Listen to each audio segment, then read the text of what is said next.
এমনভাবে হেরে যাও যেন তোমার হারটাই একদিন তার সবচেয়ে বড় আফসোস হয়ে দাঁড়ায়। চিৎকার করে জিততে হবে না, কখনো কখনো চুপ থেকে হারাটাই সবচেয়ে বড় জয়ের শুরু। তুমি তো চেষ্টা করেছিলে মন দিয়ে, নিজেকে ভেঙে। তুমি তো কাউকে ঠকাওনি, তুমি তো শুধু ভালোবেসেছিলে।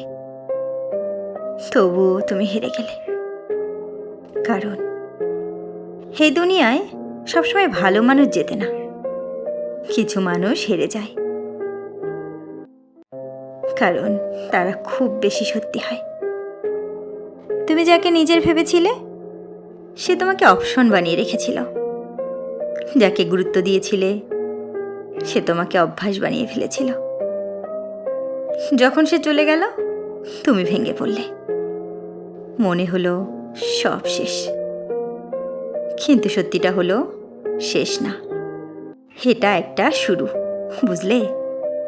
শুরু। শোনো, এখন তোমার সামনে দুইটা রাস্তা।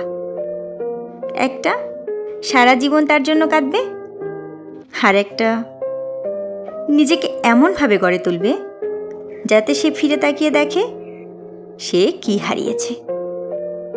তুমি কাকে বেছে নেবে? এখন সময় নিজেকে প্রমাণ করার। তাকে না, নিজেকে, বুঝলে? নিজেকে। চুপচাপ কাজ করো, নিজেকে ইমপ্রুভ করো।